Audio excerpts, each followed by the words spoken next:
পয়গম্বর মুসা আলাইহিস সালামের কাছে যখন আজরাইল গেলেন জান কবজ করার জন্য, আজরাইল আলাইহিস সালামের কাছে গিয়ে যখন সালাম দিলেন, আজরাইল আলাইহিস সালাম যখন পয়গম্বর মুসা আলাইহিস সালামের কাছে জান কবজ করার জন্য গিয়ে পয়গম্বর মুসা আলাইহিস সালামকে সালাম দিলেন। মুসা বলেন, কে? আজরাইল বলে, আমি আজরাইল আসছি আপনার জান কবজ করার জন্য। মুসা আলাইহিস সালাম এমন করে একটা ঘুষি মেরে দিয়েছে, আল্লাহ পাক তো সবকিছু দেখতেছে।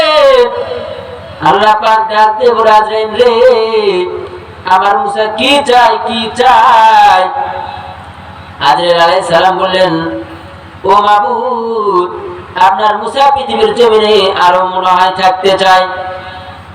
আল্লাহ পাক রব্বুল আলামিন আজরাইলকে ডাক দিয়ে বললেন, আজরাইল রে, আমার মুসাকে যাই বলবে আমার মুসা যেন একটা গাভীর উপরে হাত দেয়। আমার মুসা যেন একটা গাভীর উপরে হাত দেয়।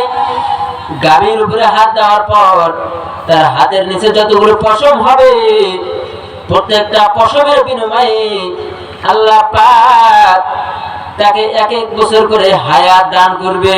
একটু জোরে বলেন না সুবহানাল্লাহ।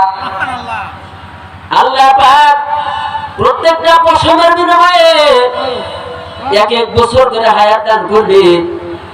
অর্থাৎ হাতের নিচে যদি 500 পশম হয় তাহলে 500 বছর হায়াত দান করবে। যদি 100 পশম হয় তাহলে 100 বছর হায়াত দান করবে।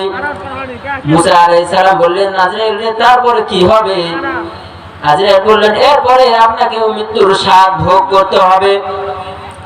তো মুসা আলাইহিস সালাম বললেন, তাহলে যেহেতু মৃত্যুর স্বাদ ভোগ করতে হবে, তাহলে আর এলোমেলো করে লাভ নাই, তুমি তোমার কাজটা শুরু করে দাও।